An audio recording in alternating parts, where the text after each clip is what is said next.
Markets के अंदर आज फिर से गिरावट का दिन है। हालांकि आज जिस तरह से बाजार सुबह खुला था उस समय लग नहीं रहा था कि हम ये लेवल्स भी देखेंगे। खासकर बैंक निफ्टी के देख के तो मेरे को बहुत ही हैरानी हो रही है और बहुत ज़्यादा आश्चर्य भी हो रहा है।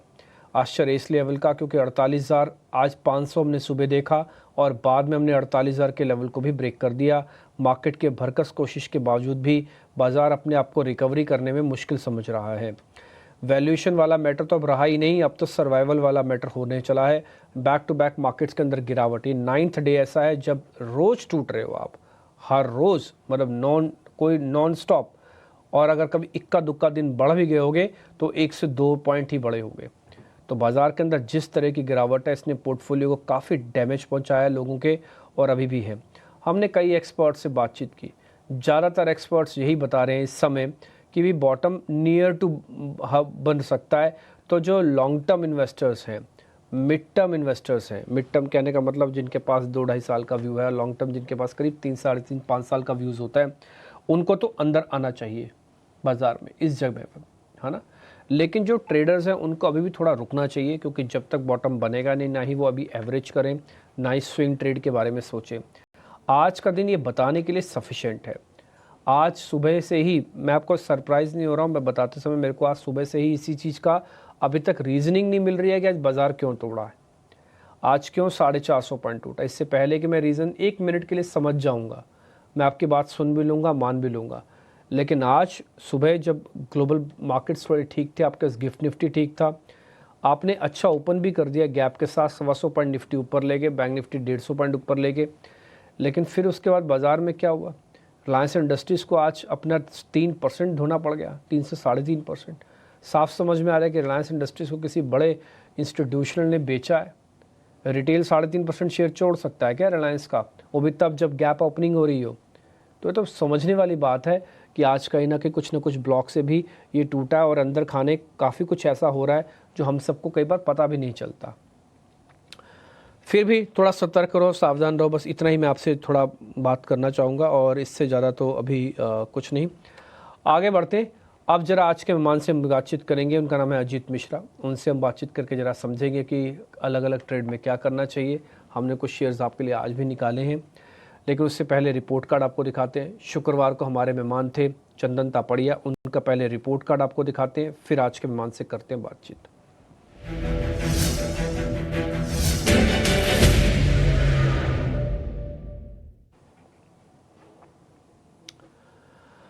जब शुक्रवार को चंदन तापड़िया आए तो ये उम्मीद भी लेके आए थे कि शायद थोड़ा बहुत पुल बैक आ जाए, तो उन्होंने कुछ बाय और कुछ सेल मिक्स्ड ऑफ ट्रेड बताया था। जैसे उनकी लिस्ट में था कि आईटी बेचना चाहिए परसिस्टेंट, तो करीब 6% का गेन आया। श्री राम फाइनेंस को प्लस करवाना चाहते थे, 2% का गेन आया। बंधन बैंक जब उन्होंने बताया था 141 का रेट था, वहाँ से गेन आया करीब 1.5% का। इंडसइंड बैंक सेल करने की रिकमेंडेशन थी, आज बहुत ज़ोर से टूटा, उस दिन भी टूटा था। तो कल 12 बजे और आज सुबह का भी जोड़ दिया जाए, 3.5-4 तो आज ही है, और फिर 12 बजे के बाद भी शेयर टूटा था। तो इंडसइंड बैंक से तो बहुत मोटा रिटर्न आपको मिला। कोल इंडिया, निफ्टी बैंक, ये कुछ एक है जहाँ पे आपके स्टॉप लॉसेस भी हिट हुए हैं। तो एक पूर्ण रिपोर्ट कार्ड हमने चंदन तापड़िया का रखने की कोशिश की है। इसके अलावा इसमें HDFC बैंक भी डिस्कस हुआ था। मैंने जो उनसे पूछा तो HDFC बैंक इस समय सपाट है। कोल इंडिया और निफ्टी बैंक के अंदर स्टॉप लॉस भी लगा हुआ है। ठीक, तो ये कुछ एक रिपोर्ट कार्ड हमने आपके सामने रखा। अब हम आगे बढ़ते हैं शेयर्स की तरफ में और इंडेक्स का एक व्यू की तरफ में। आज के मेहमान से बातचीत करते हैं। अजीत सर हैं हमारे साथ बातचीत करने के लिए। सर नमस्ते, thank you very much. Sir आज जो मार्केट टूटा उसकी रीजनिंग आप बता सकते हो, क्यों टूटा है? शुक्रिया डिम्पी। देखिए, जब मार्केट तेजी में था तो ज्यादातर हम रीजन पे नहीं जाते थे। अब ऑब्वियसली जब market week by week, month by month नए लोज बना रहा है, ऑब्वियसली एक कंसर्न रहता है कि अब क्या हो गया ऐसा नया। तो देखिए, ऐसा कुछ नया तो नहीं, जो चीजें चल रही हैं वही चल रही हैं। चाहे वो एफआईसी सेलिंग हो, आपने कैश मार्केट में देखा होगा फ्राइडे का दिन का डेटा, ग्लोबल वॉलेटिलिटी है ही है, टैरिफ को लेकर थोड़ी सी अनसर्टेनिटी, तो रीजंस मार्केट अपने आप फाइंड कर लेती है। अब यहाँ से होना क्या है वो ज्यादा इंपॉर्टेंट है, क्योंकि देखिए छठा महीना है लगातार गिरावट का। लास्ट मंथ आपने करीब 5.5% के कट देखे फरवरी मंथ में। अब यहाँ से डिम्पी, जो जोन है 21,800 22,000 का, जहाँ पे अब हम ट्रेड कर रहे हैं, ये जोन काफी इंपॉर्टेंट है मल्टीपल रीजन से।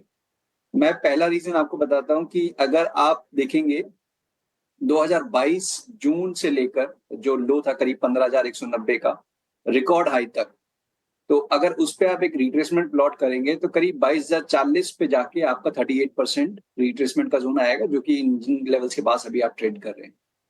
उन्हीं लेवल के पास आपका वीकली 100 डेज का एक्सपोनेंशियल मूविंग एवरेज प्लेस्ड है। और अगर आप लास्ट जो लोज हैं 2022 जून से लेकर मार्च 2023 के अगर आप लोज को अगर मिलाएंगे तो एक ट्रेंड लाइन का सपोर्ट भी इन्हीं लेवल्स के पास आएगा। तो तीन चीजें डिपी इन 21,800 से लेकर 22,000 के जोन में निफ्टी को सपोर्ट देने की कोशिश कर रही है। अब देखना यह है कि ये लेवल होल्ड होता है कि नहीं होता है। इम्पोर्टेंट रहेगा मेरे हिसाब से अब बैंकिंग का परफॉर्मेंस, क्योंकि बाकी सारे सेक्टर्स में तो देखिए करेक्शन आ चुकी है। लास्ट वीक तक आईटी और बैंकिंग थे, लास्ट वीक आईटी में भी करेक्शन आ गई, वो अब थोड़ा सा थमता हुआ नजर आ रहा है। अब बैंकिंग बचा है 47,500 का जोन बैंकिंग में, अगर वो गया तो फिर डेफिनेटली आप मान के चलिए कि ये 21,800 वाला जोन भी जा सकता है और उसके नीचे भी लेवल हमको देखने को मिल सकते हैं। तो 21,800 47,500 ये दो एरियाज हैं जो बेसिकली आपको ध्यान रखने हैं आने वाले टाइम में।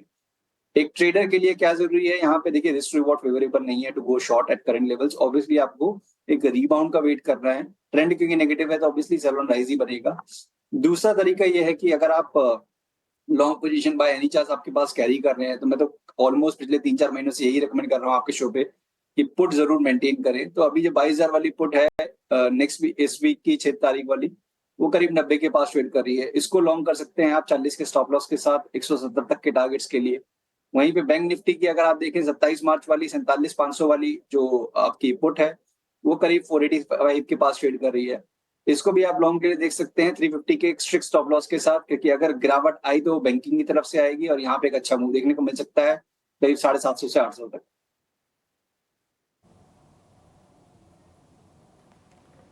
ठीक है, पॉइंट टेकन है सर। अब हम थोड़ा आगे बढ़ जाएं स्टॉक्स की तरफ। एक बार जरा आप हमको बताएंगे आज के शेयर्स कौन से हैं सर आपकी लिस्ट में, और पहले हम आपको बता देते हैं, उसके बाद फिर आप हमको लास्ट में ट्रेडिंग कॉल दे देना। लेके आइए पहले लॉन्ग वाले शेयर्स लेके आइए।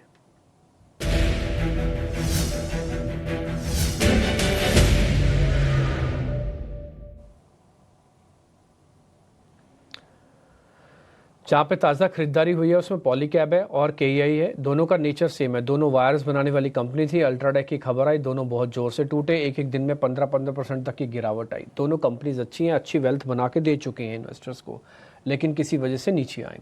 कंपनी की मैनेजमेंट से पूछा, उन्होंने बोला शॉर्ट टर्म प्रॉब्लम है। बाजार ने भी रिएक्शन कुछ कुछ वैसे दिया, ऑलरेडी टूटा हुआ मार्केट था, इनको पनिशमेंट मिली, लेकिन सेकेंड डे से इन्होंने अपने आप को ठीक करना शुरू कर दिया। केईआई इंडस्ट्रीज और पॉलीकैब आज गिरते हुए मार्केट्स में भी दोनों हरे निशान में हैं। तो इसलिए अजीत सर जरूरत दोनों का चेक करके बताइए, दोनों के अंदर लॉन्ग पोजीशंस बन रही हैं, क्या करना चाहिए? बिल्कुल डिप्पी, देखिए यहाँ पे लास्ट वीक अल्ट्राटेक की न्यूज के बाद एक शार्प डिक्लाइन आया था और अब थोड़ा सा स्टॉक संभलते हुए नजर आ रहे हैं पिछले 2 ट्रेडिंग सेशन से। मुझे लगता है कि यहाँ पे रिकवरी और स्ट्रेंथन हो सकती है, खासतौर से मैं अगर पॉलीकैब की बात करूँ। अगर स्टॉक ने 4900 के लेवल्स को ब्रेक कर दिया तो फिर आप मान के चलिए करीब 5,050 से लेकर 5100 तक के लेवल्स आपको देखने को मिल सकते हैं।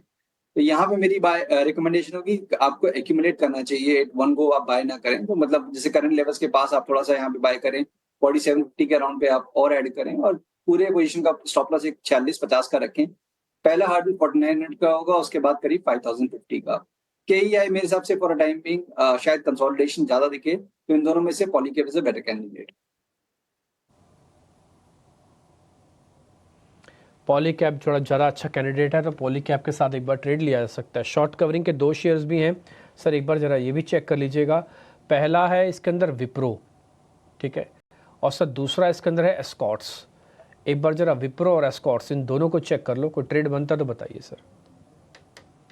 देखिए दोनों ही स्टॉक अपने सेक्टर्स में ठीक ठाक परफॉर्मेंस रखी है। अभी थोड़ा सा मुझे लग रहा है कि म्यूटेड एक्शन रहेगा इसमें, मींस अगर मार्केट में आउट परफॉर्मेंस दिखे वो उस तरीके से हो सकते हैं कि शायद ये उस तरीके से ना गिरे जिस तरीके से दूसरे स्टॉक में करेक्शन आ रहा है।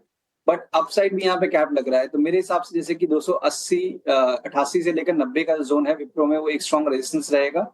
275 के पास पे एक सपोर्ट एरिया है, तो यहाँ पे मेरे हिसाब से थोड़ा सा वेट करना चाहिए। एक बार दोबारा से डिप मिलता है करीब 280 के पास, वहां पे आप लॉन्ग करें 275 के स्टॉप लॉस के साथ 290 तक के टारगेट्स के लिए।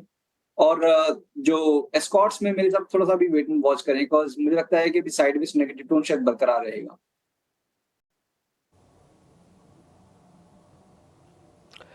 ओके, ठीक है। तो ये पॉइंट्स भी आपके लिए नोटिस हो गए। 2 शेयर हमने और आपसे पूछा थे, आपने दोनों के बारे में जवाब भी दे दिया। छोटे से ब्रेक का वक्त हो गया। सारे शेयर्स जो अब तक फाइनल हुए हैं सबके स्टॉप लॉसेस सामने आपको स्क्रीन पे दिख जाएंगे। प्रोड्यूसर साहब सारे शेयर्स घुमा दीजिएगा एक बार, शॉर्ट कवरिंग वाले भी और तेज़ी वाले भी, उन सबके स्टॉप लॉसेस टारगेट आपको स्क्रीन पे दिखते जाएंगे।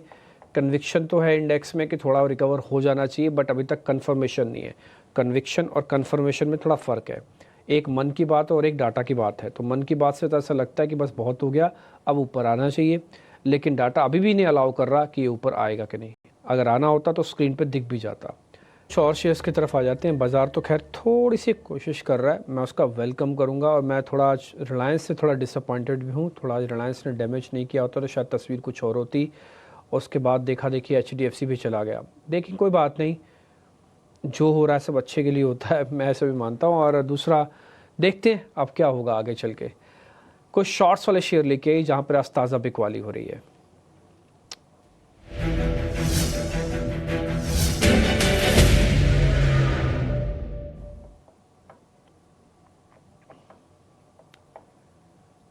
एक तो सरकारी कंपनी है, एक इरडा, IREDA इरडा, और दूसरा है Tata tech sorry. Tata tech करीब 650 रुपये के आसपास का है, 3% टूटा है। और इरडा 145 रुपये के आसपास का है, 7% टूटा है। एक बार आपके रिकमेंडेशन सर, कोई ट्रेड बनता है तो बताइए, नहीं तो फिर छोड़ देंगे। अजीत सर।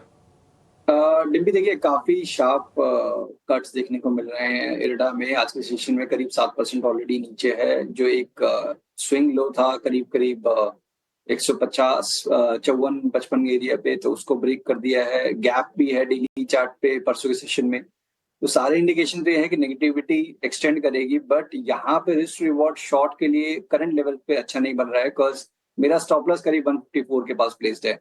तो यहाँ नीचे पे आपको एक बार को 130 का लेवल जरूर मिल सकता है, बट 1:1.5 का एक रिस्क रिवॉर्ड है। तो अगर आप कंफर्टेबल है 154 के स्टॉप लॉस के साथ, तब 130 तक के टारगेट्स के लिए इरडा को आप यहाँ पे भी शॉर्ट कर सकते हैं। टाटा टेक एनीवेज देखिए, यहाँ पे हमको एक कॉन्टिन्यूस डाउन ट्रेंड देखने को मिल रहा है। और स्टॉक अपने रिकॉर्ड लोस पे है, वॉल्यूम काफी ज्यादा है। यहाँ पे भी थोड़ा सा अपनी एवरेजेस के ज्यादा ये दूर हो गया है। बेसिकली एक मीन रिवर्जन की पॉसिबिलिटी, एक कंसोलिडेशन की पॉसिबिलिटी हो सकती है। तो यहाँ पे भी थोड़ा सा एक पिवट फॉर्मेशन का वेट करना चाहिए फॉर फ्रेश शॉर्ट्स। जिनके पास पोजीशन है शॉर्ट साइड पे 675 का एक स्टॉप लॉस रखें और पोजीशन को ट्रेल करते रहना ऑन एवरी डिप।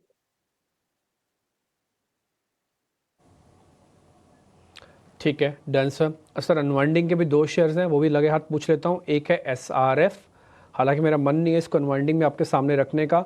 मेरे को ऐसा लगता है कि केमिकल्स के शेयर्स के अंदर वैल्यू हंटिंग करनी चाहिए हमको। और दूसरा है साइंट, SYENT, साइंट सर।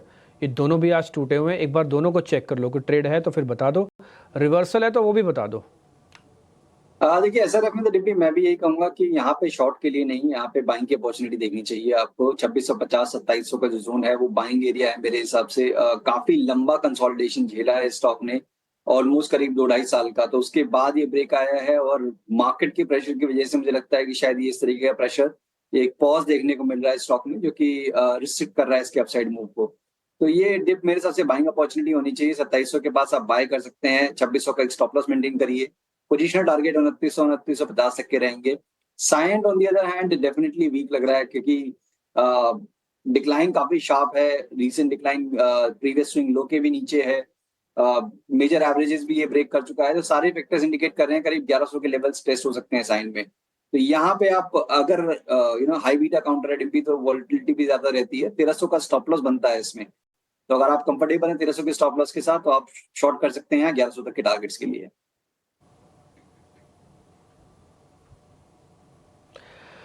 ठीक है सर, डन। अब सर आपके ट्रेड की बारी है, हमने जो पूछना था पूछ लिया आपसे। आपके ट्रेडिंग कॉल सर। बिल्कुल डिम्पल, देखिए यहाँ पे अब बहुत कम पॉकेट्स रह गए हैं जहाँ पे की स्ट्रेंथ है। तो उनमें से एक नाम जहाँ पे की स्ट्रेंथ दिख रही है, मेजर सपोर्ट्स टेस्ट हुए हैं अपोलो हॉस्पिटल। डेली वीकली अब मल्टीपल टाइम फ्रेम पे देखेंगे तो आपको नजर आएगा कि 6000 से 6100 के जोन के पास आपको एक बेस बनता होगा। तो यहाँ से एक रीबाउंड का ट्रेड बनता है, करीब 6260 तक के लेवल्स एंटिसिपेटेड है, यहाँ देखने को मिल सकते हैं। तो 6060 के स्टॉप लॉस के साथ अपोलो हॉस्पिटल को आप लॉन्ग कर सकते हैं। वहीं पे शॉर्टिंग साइड पे वीईडीएल मेटल काउंटर्स में भी एक रेंज आप देखेंगे डेवलप होते हुए, जहाँ पे कि अब एक पॉसिबिलिटी बन रही है एक ब्रेकडाउन की, एक प्रॉफिट टेकिंग की। तो यहाँ पे करीब 380 तक के लेवल्स एंटिसिपेटेड हैं कि आपको देखने को मिल सकते हैं। 400 के स्टॉप लॉस के साथ वीईडीएल को भी आप शॉर्ट कर सकते हैं। ठीक है सर, पॉइंट टेकन है। आपने जो भी शेयर्स बताया वो भी हमने बकायदा छाप दिए। सारे के सारे शेयर फटाफट प्रोड्यूसर्स आप घुमा दो स्क्रीन पर, ताकि किसी से कोई भी शेयर मिस ना हो, सबका स्टॉप लॉस टारगेट सब मिल जाए। और अगर आप फिर भी आपसे कुछ छूट गया या लिख नहीं पाए हम, तो आप चाहें तो यूट्यूब पे वीडियो को थोड़ा आगे पीछे करके भी देख सकते हैं, उससे आपको और क्लैरिटी आ जाएगी कि इसके अंदर हमको क्या करना है। अजी सर बहुत शुक्रिया, थैंक यू वेरी मच। हमेशा की तरह आज का जो हम रिपोर्ट कार्ड है वो आपका दिखाएंगे कल, जो आज आपने शेयर्स बताए हैं। और मैं उम्मीद करता हूँ, फिंगर क्रॉस, कि आज मार्केट ठीक बंद होगा और थोड़ा चलेगा भी। मेरे को तो आज सुबह से समझ में नहीं आ रहा कि बाज़ार के अंदर गिरावट क्यों है। मैं तो ये बार बार डाउट कर रहा हूँ आज की गिरावट पे। होप सो कि आज का दिन ठीक जाए, सब कुछ चंगा सी टाइप हो जाए। बहुत बहुत शुक्रिया, थैंक यू वेरी मच समय देने के लिए, थैंक यू वेरी मच। फिलहाल इस कार्यक्रम से भी इतना ही, नमस्ते।